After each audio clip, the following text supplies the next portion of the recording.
ආයුබෝවන් කියලා පිළිගන්නවා. අදත් මම ඔයාලව මගේ YouTube channel එකට අද මම කතා කරන්න යන්නේ 2025 නොවැම්බර් මාසේ 15 වෙනි දින සිද්ධ වුණ ගම්පල සිද්ධ වුණ ඒ අවාසනාවන්ත සිදුවීම් පිළිබඳව. එතකොට මේ වීඩියෝ එකට යන්න කලින් ඇත්තටම මම කියන්න කැමතියි මේ ලෝකේ මිනිස්සු ඉන්නවා. හැබැයි ප්‍රශ්නයකට තියෙන්නේ ඒ මිනිස්සුන් ඇත්තටම මිනිස්සුකම තියෙන මිනිස්සුද කියලා. මොකද මේ වීඩියෝ එක බලනකොට ඒ මියගේ දරියගේ අම්මා කියනවා දරියට ඒ හමුදා සෙබලා පිරියෙන්නයින් පස්සේ අධික ලෙස ලේ වහනේ වුණා. එතකොට ඒ ලේ නතර කරන්න මේ අම්මා ඒ බෙල්ලට තියලා රෙදි කෑල්ලක් එළියට ගිහින් හැමෝගෙම උදව් ඉල්ල කෑ ගහනවා. හැබැයි කවුරුවත් ඉදිරිපත් වෙන්නේ නැහැ ඒ දරුවට උදව් කරන්න. එතකොට වෛද්‍යවරු කියනවා මේ දරුවා මීට කලින් එකගෙන ආව නම් කාගාරි උදව්වට එකගෙන ආව නම් මේ මිනිහට දරුව ජීවත් කරගන්න පුළුවන්. අධික වේ වහන්නේ වෙන නතර කරන්න පුළුවන් කියලා. හැබැයි ඒ ගමේ මිනිස්සුන්ගේ අමනුෂ්‍යකමකටද ඒ දරුවා කරපු පවකටද නැත්නම් අමනුෂ්‍යයන් අතරේ ඉපදීමට ලැබුණු දඬුවමක් නිසාද මන් දන්නේ නැහැ. අද වාසනාවන්ත විදියට ඒ දරුවට ඒ දරුවගේ ජීවිතය හිමි වෙනවා. ඒ විතරක් නෙවෙයි ඒ දරුවා ඝාතනය කරපු ඒ ඝාතකයාත් එල්ලා මැරෙනවා. ඇත්තටම හරිම ඛේදජනක සිදුවීමක්. ඉතින් අපි මේ වීඩියෝ කතා කරන්න කලින් මම පොඩි උපදෙසක් දෙන්නම්. සම්බන්ධතා ඇති කරගන්නවා. මිනිසුන්ට ආදරය කරන්න ඕන, ආදරය මිනිසුන්ට අවශ්‍යයි. හැබැයි හැම දෙයකදීම අපි දැනගන්න ඕන අපිට ගැළපෙන්නේ මොන වගේ කෙනෙක්ද කියලා. අපිට ගැළපෙන්නේ මොන වගේ තරහතරමක් කෙනෙක්ද කියලා.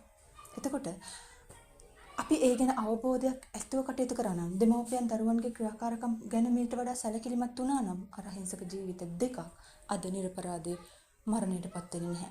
ඉතින් මම යන්නම් මේ වීඩියෝ එක ගැන ඔයාලට මේ ගැන තියෙන දැනෙන දේ අපිට කමෙන්ට් කරන්න. ඒ හැම දෙයක්ම මම සමසිතින් බාර ගන්න හරිම කැමතියි. යනවා කිව්වා මම අම්මා ඉදුවයි පරිස්සමෙන් හිටපන් අද හැන්දෑවේ ඇවිල්ලා ඔක්කොමලා මරලා යනවා කියලා මට කිව්වා. සර් එහෙම මේ කිව්වට පස්සේ මං කිව්වා දෝනිට ෆෝන් ඕෆ් කරලා දාලා පරිස්සමෙන් ඉන්න පුතේ කියලා කිව්වා.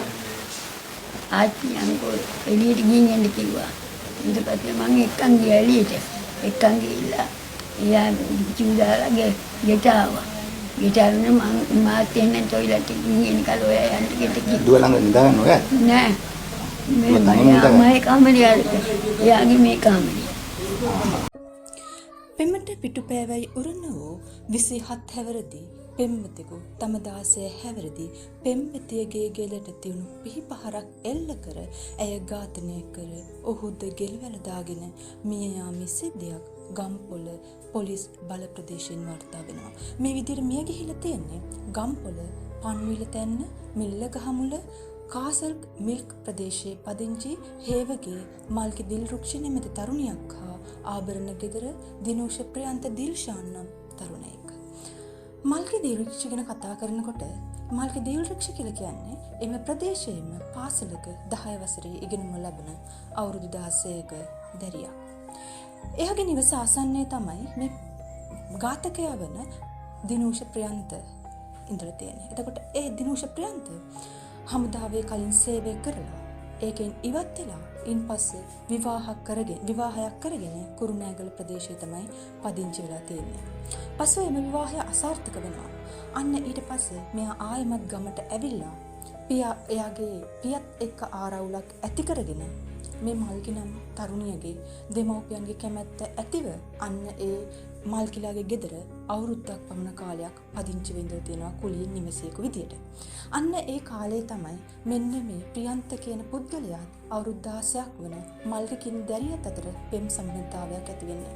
එහෙම තියෙනකොට මේ ප්‍රියන්තට රැකියාවක් හම්බෙලා තියෙනවා ත්‍රිකුණාමලේ ප්‍රදේශයේ. අන්න එතකොට ප්‍රියන්තට සිද්ධ වෙනවා මේ මල්කිලා ගෙදර හැරදාලා අර ත්‍රිකුණාමලේ ප්‍රදේශයට යන්න. අන්න ඒ ගියයින් පස්සේ ටික කාලයක් ගියාම මල්කි මේ තරුණයාට කියනවා අපි මේ සම්බන්ධතාවය පවත්වාගෙන ඇති දැන් මට මේ සම්බන්ධතාවයෙන් ඉවත් වෙන්න ඕනේ කියලා. එතකොට මේ ප්‍රියන්ත කියන කෙනා හිතන්නේ ඇත්තටම මේ මල්කි කියන කෙනා මේ සම්බන්ධතාවය නතර කරන්න පෙළඹිලා තියෙන්නේ වෙන කිසිම හේතුවක් නිසා නෙවෙයි.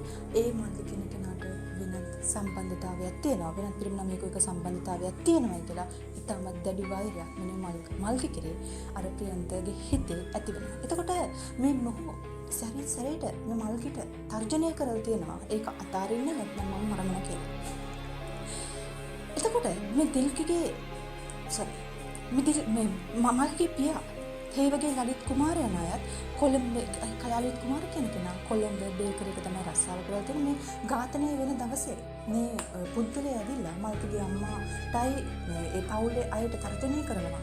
මේ මල්කි දෙන්න මෙන්න මේක නැත්නම් මේ කට්ටිය පුච්චලා දානවා කියලා. හැබැයි මේ කට්ටිය ඒතකොට මල්කි අම්මා කියන විදිහට මේ මල්කි නෑනන් කියන විදිහට මේ කට්ටිය මේ මල්කිට ආරක්ෂාව දීලා තියෙනවා. හැබැයි එදා රෑ හදිසියෙන් මෙන්න මේ මල්කිට රෑ 10ට විතර අර ප්‍රියන්ත නිවසට ඇවිල්ලා මල්ගේ කාමරයට ගිහිල්ලා මල්ගේ බෙල්ලට පිහින් නන්නන් තියෙනවා. බෙල්ලට පිහින් නන්නන් පස්සේ මල්ගේ අම්මා ඒ මල්ගේ ඇඟෙන් ඒ යන රුධිරය නතර කරන්න තියෙනවා ප්‍රතිකාරයක් තියෙන පහළට ගිහලා හැමෝගෙම තවුලා තියෙනවා. හැබැයි කිසිම පුද්ගලයෙක් මේ මල්ගේ අම්මට සරණ වෙන්න පිහිටට ඇවිල්ලා නැහැ. අන්න ඒ තත්ත්වයට අවාසනාවන්ත විදියට මල්කි තමන්ගේ ජීවිතය හැරදා යනවා. ඊට පස්සේ උදේ ගමේ එක්තරා පුද්ගලයෙකු දකිනවා මේ මල්කිව ඝාතනය කළ ඝාතකයාත් ඒ ආසන්නයේ ගෙල සිර කරගෙන එළිලා මැරිලා තියෙනවා කියලා. ඉතින් බලන්න මේ අනවශ්‍ය සම්බන්ධතා විශේෂයෙන්ම ගතෙන් පස්සේ ප්‍රියන්ත කියලා කියන්නේ දික්කසාද වෙච්ච කෙනෙක්. මල්කි කියලා කියන්නේ අවුරුදු 16ක තාමත් 10 වසර ඉගෙන ගන්න පොඩි ළමයි. එතකොට ගැළපෙන සම්බන්ධතාවයන් ඇති කරගත යුතු තැන නොගැළපෙන සම්බන්ධතාවයකට ගියපු නිසා අද අවාසනාවන්ත විදියට මල්කිත් ඒ වගේම ප්‍රියන්තත් තමන්ගේ ජීවිතයට සමදුන්නා. ඉතින් වැරදිකාරුවක් කවුද? ඔබද මමද මේ සමාජයද නැත්නම් මල්කිද ප්‍රියන්තද මල්කිගේ පවුලයද? සිතන්න අපට බාරයි. මොකද සමාජයක් විදියට අපිත් මේට වගකිව යුත්තන් වෙන නිසා. ඉදිරියටත් මෙවැනි දේවල් නොවෙන්න ආදරණීය අම්මේ තාත්තේ ඔබේ දරුවා ඇස්මානේ රඳවා ගන්න, පරිස්සම් කරගන්න. ඔවුන්ට හොඳ නරක කියා දෙන නියම වයසේදී එළඹ යුතු සම්මතා පිළිබඳව අවබෝධය ලබා දෙන්න. එයයි සමාජයට අවශ්‍ය වන්නේ. එහෙනම් අද මේ කතාවත් සමග මා නැවත වීඩියෝවකින් හමු වීම බලාපොරොත්තු ඇතිව සමුගන්නවා. ඔබ සැමට සුබ දවසක්. දෙයක් කරන් කියන කවුනේ මයි කියන්නේ. හිතන්න එපා යන්නකෝ. එන්න එපා කියන්නේ මේක තව එකක් තියෙන හින්දා මෙතනින් ඈත් වෙලා ඉන්න. මේ ටිකෙන් ඈත් වෙලා ඉන්න.